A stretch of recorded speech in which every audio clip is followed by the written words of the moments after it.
11h06, vamos falar do universo da construção, porque segundo o CREA, aqui de São Paulo, no Brasil, a procura por projetos de construção sustentável teve um crescimento importante, 25,7% no ano de 2020 em comparação com 2019. A construção sustentável é justamente a prática de tornar o meio ambiente mais saudável com base em princípios ecológicos. Nesse contexto, o Green Building Council Brasil realiza a partir de 22 de novembro a Conferência Internacional 2021, o maior evento da construção sustentável da América Latina. Realizado de forma virtual, deve atrair um público de 10 mil profissionais de diversos países. Bom, para a gente falar sobre esse acontecimento, nós vamos conversar com o CEO do Green Building Brasil, que é o Felipe Faria. Está conosco já aqui ao vivo do outro lado da linha. Felipe, muito boa noite, seja bem-vindo. Olá a todos, boa noite. Felipe, olha, sustentabilidade é o grande termo que o mundo deve observar. Nós que acabamos de vivenciar e vimos até as dificuldades para se entender o assunto, né, com a COP26, onde os líderes mundiais tiveram dificuldades para traçar metas, para pensar de maneira organizada. Muitas vezes as pessoas pensam que esse assunto está distante da sua realidade. Olha, é coisa para líderes de governo, é coisa para de fato, né, assuntos governamentais, mas não. A sustentabilidade pode estar até mesmo naquilo que a gente vai construir no nossa casa, no nosso universo. É mais ou menos isso? Está em tudo a sustentabilidade? Em matéria de construção civil, edificações, o setor, os impactos são altos, né? Então, é responsável por quase 40% das emissões globais de CO2, né? Em matéria de consumo energético, por exemplo, 52% de toda a energia elétrica produzida no Brasil é consumida nas edificações, além do impacto com geração de resíduos, consumo de água. Mas o interessante é que o movimento de sustentabilidade nas edificações, ele cresce de forma muito rápida. O Brasil já é destaque. Quando a gente fala, por exemplo, de edificações que buscam certificações internacionais de construções sustentáveis, leia-se melhor eficiência, desempenho, melhor conforto, então a eficiência de energia, uso eficiência de água, materiais de baixo impacto socioambiental. Em matéria de certificações que já está em 180 países, o Brasil é o quinto país com o maior número de empreendimentos, né? É um forte movimento em prédios corporativos de alto padrão, que desde 2013 começa a descer para outros segmentos, como plantas industriais, centro de logística, data center, lojas de varejo, e hoje já entra no segmento residencial, né? Então é um movimento que ganhou muita maturidade e experiência e está transformando a indústria da construção. Pois é, nesse ponto, a gente pensa, e já te peço exemplos do que está sendo feito, de novidades, enfim, porque eu falava de sustentabilidade, fazer alguma coisa de diferente na sua construção. A gente falava de pisos mais permeáveis, né, que conseguiam, que não davam aquela camada totalmente impermeável nas suas áreas. Nós temos reuso de água, são coisas nesse aspecto e já temos muito mais coisas. O que, que a gente pode exemplificar da evolução da sustentabilidade na construção? Acho, acho que o primeiro ponto acho que é entender, porque quando a gente fala em sustentabilidade também vai vir a pergunta a que custo, né? Então tem essa ideia, será que custa muito mais caro? Não. Então, se a gente considerar o ciclo de vida de um prédio, 50 anos ele dura pelo menos, apenas 15% é custo de construção, 85% é custo de operação. Então, nós estamos falando de eventualmente acréscimos na construção, mas que você tem um payback no curto prazo, porque o ciclo de vida é longo. Uh, Antes de entrar com as tecnologias de maior eficiência, a sustentabilidade ela começa ainda em projeto. Como você inteligentemente investe nos projetos de modo a você maximizar iluminação natural, ventilação natural, depois, dependendo da fachada da edificação, algo que tenha a menor carga térmica possível, aí depois você entra com os investimentos. Olha, então agora a gente vai talvez painéis solares para aquecimento de água, chuveiro elétrico, algo que gasta bastante energia, então você já substitui esse consumo. Vamos investir ar-condicionados de alta eficiência. A fachada do prédio é fachada de vidro, não é qualquer vidro, vidros especiais que permitem a entrada da iluminação, mas barra o calor, então melhorando a eficiência energética e também o conforto térmico nas edificações. E você tem painéis fotovoltaicos para geração de energia renovável, vem sendo uma realidade cada vez mais presente nas edificações que nós estamos certificando. Inclusive, nós temos uma certificação que é o Zero Energy, que são prédios que em 12 meses corridos de operação gera 100% da energia, né? Isso por conta de ser altamente eficiente, otimização da gestão da energia de operação e aí geração de energia renovável. Então, você tem vários aspectos. Por exemplo, na questão do paisagismo, espécies nativas, né, então, que estão muito mais adaptadas com o clima local, tendem a necessitar, ter uma menor necessidade na questão de uso de água potável para irrigação, ou então você também investe em irrigação eficiente. Então, é um universo, de acordo com o empreendimento e localização, você tem estratégias diversas para você maximizar a eficiência, né? Mas o que muito está chamando a atenção são os quesitos relacionados a conforto térmico, conforto acústico, conforto luminoso, né? Porque a gente já identificou, por exemplo, níveis elevados de poluição sonora pode causar até problema de hipertensão, estresse, acidentes vasculares. Então, também dentro do movimento de construções sustentáveis, além da eficiência, que aí é redução de custo de condomínio, custo operacional, que nós pagamos mensalmente, além de sustentabilidade, que é a redução dos impactos, você também essa ideia de você maximizar conforto, satisfação e saúde das pessoas que ali frequentam diariamente. Então, o grande ponto é pensar em projetos que partam com isso, porque o que a gente tinha, então, muitas vezes eram adaptações que eram feitas a estruturas já prontas, né, para tentar colocar uma energia fotovoltaica, captação de água de chuva, outros elementos todos. Então, é muito importante já considerar no projeto, e hoje já não é essa coisa muito distante que você diz, nessa questão do payback, de você ter, né, o retorno desse investimento, porque antes havia muito essa preocupação, não sei se é uma coisa brasileira, de poxa, mas isso é caro, tal, a pessoa não conseguia enxergar que isso diluído vai te gerar muitas melhorias, né? Até mesmo essa capacidade de gerar a própria energia. Já tem projetos que você consegue até vender o seu excedente de energia para a rede, não é? Então você, além de não gastar, digamos assim, né, friamente, você ainda ganha.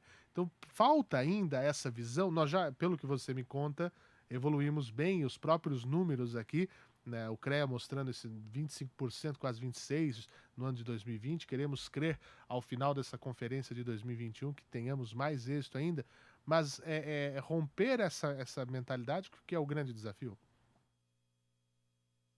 Exato, exatamente. E foi a partir do momento que a gente passou a romper essa mentalidade que a gente começou a aumentar a presença aqui no Brasil. Se a gente dividir por segmentos, então, se a gente falar em prédios corporativos de alto padrão, isso já está, de certa forma, consolidado, né? Então, se a gente andar pela Faria Lima, pela Berrini, pela Juscelino, na cidade de São Paulo e outros centros de comerciais nas outras capitais, todas as novas torres corporativas elas estão certificadas, por exemplo. Inclusive, até com esse movimento de ESG, né, que está sendo uma pressão para o mundo corporativo, a questão hoje do ESG, boa governança, responsabilidade social e ambiental.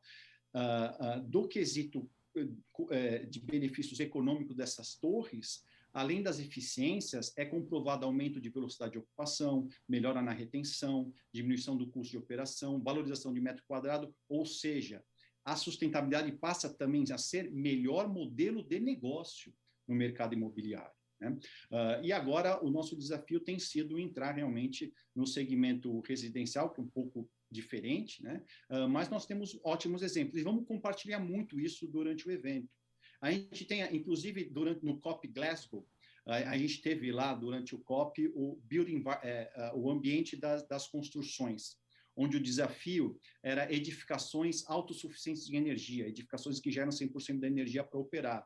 E um dos projetos que participou do COP é um projeto brasileiro, o Instituto Favela da Paz, uma ONG, no extremo sul de São Paulo, então, no meio da comunidade, conseguindo ali gerar 100% da energia. E até eles brincam, olha, o Fábio Miranda, que é o proprietário dessa organização, olha, se nós aqui na nossa edificação a gente consegue, isso é sinal que a gente consegue fazer sustentabilidade em qualquer lugar mundo afora, né? Então, é um movimento que está cada vez mais próximo das pessoas e esses paradigmas estão sendo quebrados, e ainda mais agora com que vai ser criados incentivos financeiros, tem políticas públicas de fomento. Em Salvador, por exemplo, já tem até desconto em IPTU e desconto em outorga onerosa, que é um benefício para o incorporador, quando o prédio é green building, né? Então, a gente vai crescer com uma velocidade grande nos próximos anos. E como é que isso tudo conversa com a cidade, né? Porque as construções são privadas, enfim, a cidade com seu organismo público, com o governo. Há uma interface em relação a isso, de como você diz aí, você usou alguns exemplos, os novos corredores, nem tão novos, obviamente, mas, por exemplo, bem mais novos que a Avenida Paulista, aqui em São Paulo. Nós temos a Berrini, a Juscelino, né, a Faria Lima. Faria Lima que foi totalmente projetada, foi totalmente construída com esse conceito, né? Como é que conversa com o público, com o poder público, para poder fomentar cada vez mais isso dentro das cidades? Olha, essas edificações, elas também oferecem vantagens, porque um dos itens é a localização e como se relaciona com o entorno. Então, por exemplo, imagine que nessas edificações você tem todo um trabalho de controle, tanto da qualidade quanto da água de chuva. Ou seja, você consegue até retardar, se você não for reutilizar, mas no mínimo você está retardando o efeito enchente, por exemplo, em alguns centros urbanos. Quando você trabalha o paisagismo com espécies nativas, você tá restaurando o microhabitat. Tem situações, aqui em São Paulo, por exemplo, quando você faz um paisagismo com espécie da Mata Atlântica, dependendo da região, se é trajeto das aves, né, roteiro das aves, imigração das aves, você até traz algumas espécies da Mata Atlântica ali para comer as plantinhas, os frutos de algumas espécies, né? Você também tem essa ideia de você estar muito bem conectado com o meio urbano. Então, você pontua quando você está próximo de serviços, seja uma farmácia, uma padaria, tudo que é serviço para você evitar a locomoção dessas pessoas por veículo, né? Você também está contribuindo na questão do trânsito. Essas edificações, elas fomentavam, mesmo antes da ciclovia, a ideia do transporte alternativo. Mesmo antes da gente ter uma maior frequência de carros elétricos, por exemplo, essas edificações já traziam pontos de recargas, já pensando nesse futuro de modais de energia renováveis, né? Então, você tem vários, no quesito de energia, considerando que energia elétrica, 50% no Brasil é consumida nas edificações, quando a gente reduz no mínimo 25%, a gente já tem uma grande contribuição se a gente escalonar isso, né? Então, há uma série de benefícios, conversa com várias dores do poder público que tem que resolver, então está totalmente alinhado, né? E quando a gente fala nos nossos contatos com o poder público a nível municipal, a discussão está muito em relação a auxiliar através de políticas de incentivos de taxas, principalmente na questão do IPTU e, em alguns casos, com outorga onerosa. E Salvador é um grande exemplo disso, né? Resíduo, por exemplo, a maioria dos prédios certificados hoje, elas desviam de aterro sanitário mais de 80% do resíduo gerado. Né, e resíduo da construção civil é uma problemática, né? Então, você tem um trabalho de redução, de reuso, reciclagem, ao ponto de, no mínimo, 80% do total do resíduo ser desviado de aterro, né? Então, há vários... nós conseguimos aí contribuir com várias agendas, seja do poder público municipal, estadual ou federal. Há um total alinhamento, então, é um ganha-ganha para todos os agentes aí que estão envolvidos na cadeia da construção. Agora, Felipe, o que vai ter de novidade? O que você pode adiantar para a gente a partir do dia 22, né, já na semana que vem, o Green Building Council Brasil? Eu queria que você falasse sobre essa Conferência Internacional de 2021 de vocês, do Green Building. O que vai ter é uma reunião online, como a gente disse aqui, ainda realizada de forma virtual, mas que vai atrair 10 mil profissionais de toda a América, de diversos países, o maior evento de construção sustentável na América Latina. O que vai poder ser encontrado lá? quem pode participar. Eu quero que você adiante para a gente. Desculpa pedir isso, mas vamos tentar aqui adiantar e saber em primeira mão algumas novidades do setor. A gente está trazendo, tem a parte técnica com mais de 60 sessões técnicas que abordam os temas diversos da construção sustentável, então, desde tecnologias, inovações e cases de sucesso na questão do tratamento da água, ou energia, ou avaliação de ciclo de vida de produtos, de materiais mais sustentáveis para a construção sustentáveis, entendimento de como um profissional pode se engajar, o melhor se preparar para melhor atuar, seja como consultor, ou seja ou incorporando isso no seu dia a dia. Então, questões técnicas estão muito bem trabalhadas em mais de sessões técnicas que vão estar disponíveis, além de entrevistas com protagonistas, né, os grandes arquitetos, como o professor Zigbert Zanettini, Roberto Aflalo, grandes consultores do mercado imobiliário, por exemplo, Celina Antunes, que é a CEO da Cushman & Wakefield para a América do Sul. Então, você tem personalidades, né, da indústria da construção, e além de uma sessão de abertura, algumas Master Series e uma sessão de abertura que vai ser tipo um programa de TV, né? E aí a gente está, além de trazer alguns cases de sucesso e também discutir temas, por exemplo, hoje a gente está certificando bairros, tem uma certificação que considera todo o bairro, né?